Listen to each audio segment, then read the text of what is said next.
Monsieur le Président, distingués membres du Conseil, je vous remercie de l'opportunité de m'exprimer devant vous suite à la soumission du dernier rapport du secrétaire général sur la mise en œuvre de l'accord-cadre pour la paix, la sécurité, la coopération pour la République démocratique du Congo et la région. Lors de ma précédente intervention, j'avais exprimé des inquiétudes sur la détérioration du contexte sécuritaire et la montée des tensions dans la région suite de la résurgence du mouvement du 23 mars M23. 7 mois plus tard, ce constat demeure d'actualité avec la reprise des combats il y a à peine quelques jours, causant de nouveau des victimes et des milliers de déplacés dans le territoire du Rutshuru. La région des Grands Lacs continue en effet d'être confrontée à l'instabilité due à l'activisme des groupes armés, un de ses plus grands défis. La persistance des activités des forces démocratiques alliées ADF, des forces démocratiques de libération du Rwanda FDLR, de la résistance pour un État de droit Red Dapara et du M23 alimente l'insécurité dans l'est de la République démocratique du Congo, mais ravive également la méfiance et les tensions entre les pays de la région, en particulier entre la RDC et le Rwanda. Cet activisme met en péril les acquis de ces dernières années en matière de coopération bilatérale et régionale qu'appelle de ses voeux l'accord-cadre d'Addis Abeba. L'exploitation et le commerce illicite des ressources naturelles continuent d'alimenter le cycle vicieux des affrontements intercommunautaires, des activités des groupes armés, ainsi que leur instrumentalisation par les réseaux criminels transfrontaliers. Une poursuite rigoureuse des auteurs de ces crimes ainsi que des violations de droits de l'homme, notamment commis par les groupes armés, est nécessaire pour mettre fin à la résurgence de la violence de la région. La situation humanitaire, quant à elle, demeure toujours aussi préoccupante avec, selon le Haut-Commissariat aux réfugiés, plus de 4,9 millions de réfugiés et de demandeurs d'asile ayant fui en raison de la violence et de facteurs liés aussi au climat. En outre, environ 12 millions de personnes déplacées à l'intérieur de leur propre pays sont enregistrées au Burundi, en République centrafricaine, en RDC, au Soudan du Sud et en Ouganda. Je voudrais ici m'incliner devant la mémoire de toutes les victimes de ces différentes crises dans la région et exprimer ma solidarité parfaite aux populations réfugiées et déplacées. Monsieur le Président, distingués membres du Conseil, pour faire face à ces défis et malgré les obstacles qui demeurent, le gouvernement et les peuples de la région sont restés mobilisés. Je salue le rôle du Kenya dans le processus de paix de la Communauté d'Afrique de l'Est, CAE, sur la situation dans l'Est de la République démocratique du Congo, qui privilégie une double approche combinant efforts militaires et non militaires.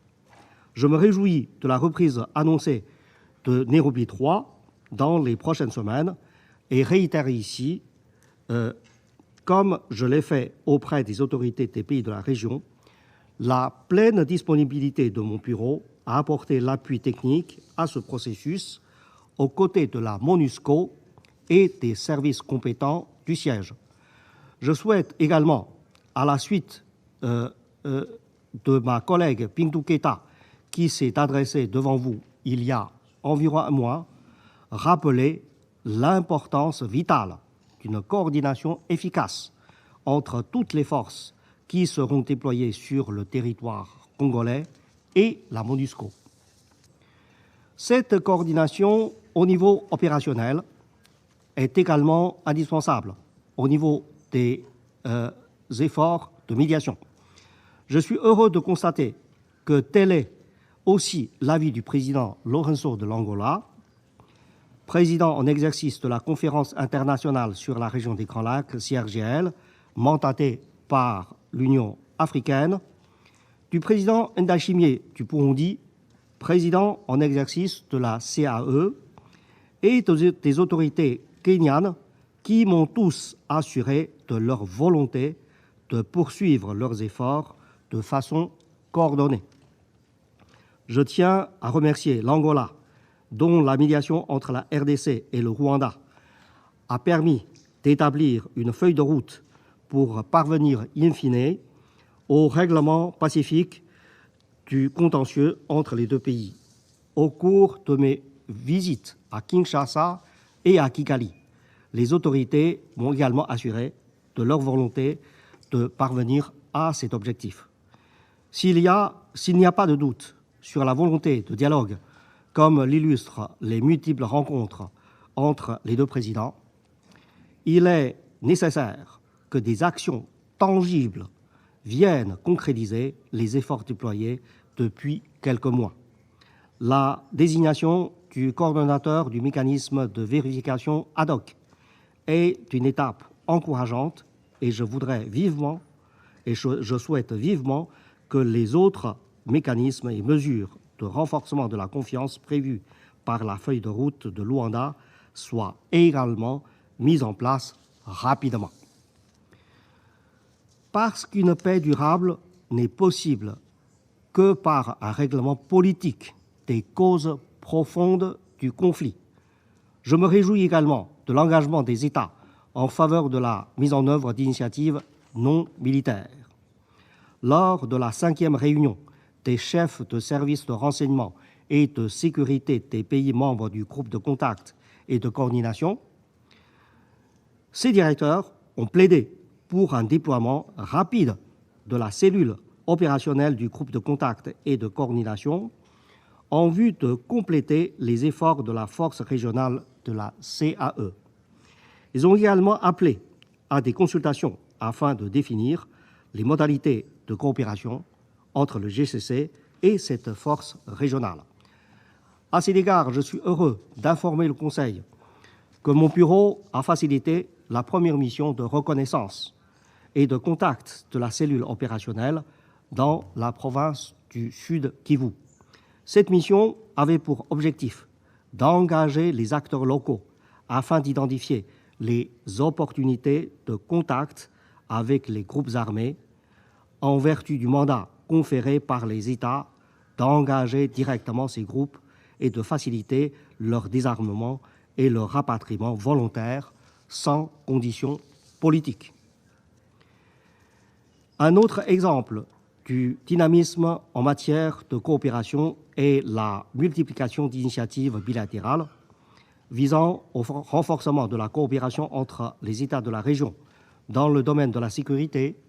du commerce, de l'énergie ou des transports. Outre l'adhésion de la RDC à la CAE,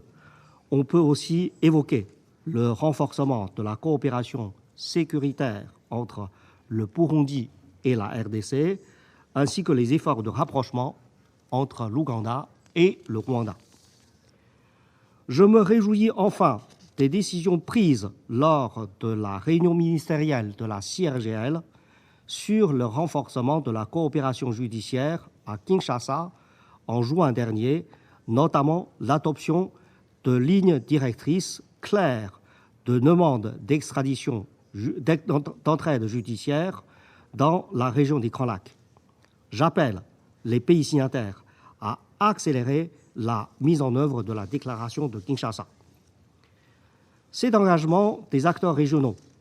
dans la quête de solutions politiques pour préserver la stabilité, la cohabitation pacifique entre États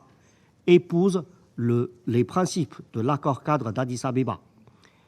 Il atteste de la pertinence de cet instrument, tout comme du pacte de la CIRGL de 2006,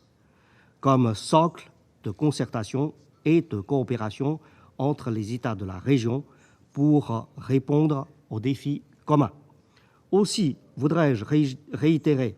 mon appel à tous les pays signataires pour qu'ils intensifient leurs efforts pour la mise en œuvre intégrale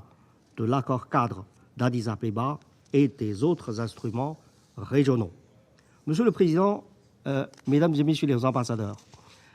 la stabilisation de la région dépend aussi de la capacité de la région à transformer sa dotation en ressources minérales stratégiques pour la transition énergétique en un vecteur de développement durable et inclusif. C'est dans cette optique que j'ai effectué une mission conjointe de plaidoyer avec le secrétaire exécutif de la CIRGL, l'ambassadeur Samuel Kaolo, à Paris et à Bruxelles,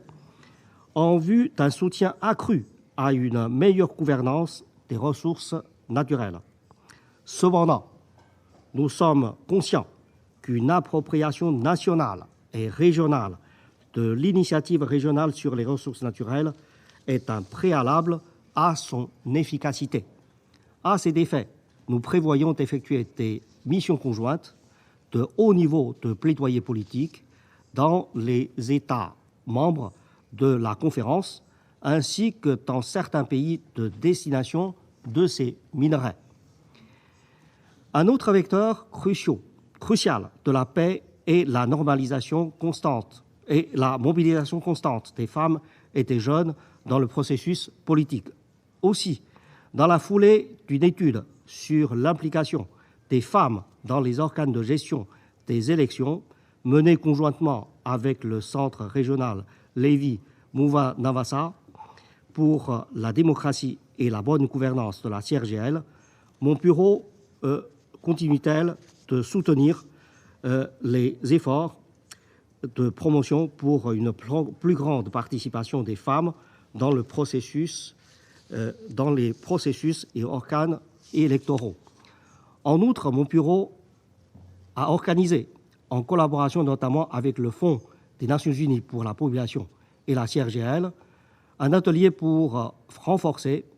les capacités des réseaux de jeunes de la région en matière de prévention des conflits et de consolidation de la paix du 17 au 20 octobre dernier à Nairobi, qui a vu la participation de nombreux jeunes très enthousiastes.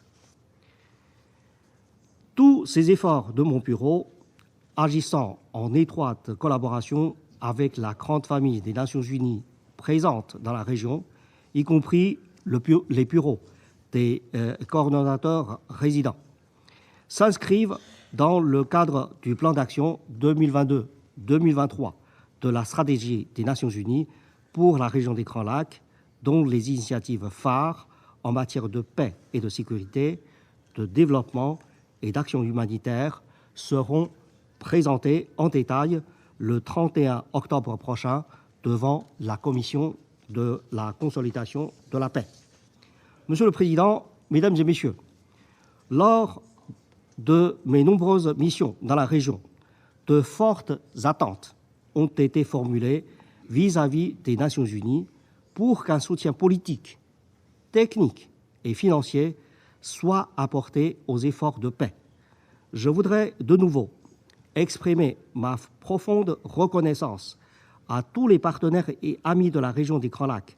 qui n'ont cessé d'apporter leur contribution financière ou technique aux efforts de consolidation de la paix dans la région. Je voudrais également solliciter l'appui des membres du Conseil de sécurité et, au-delà, en appeler à l'ensemble de la communauté internationale afin qu'un appui multiforme, plus conséquent, soit apporté aux initiatives régionales ainsi qu'au plan d'action de la stratégie régionale des Nations Unies pour les Grands Lacs. La stabilisation de la région et la restauration de la confiance, un double processus long, exige en effet une mobilisation constante et significative de la communauté internationale en appui aux efforts des gouvernements et des peuples de la région. Seule une action coordonnée, cohérente et harmonieuse permettra d'accompagner les Grands Lacs sur le chemin de la paix et du développement durable. Je vous remercie.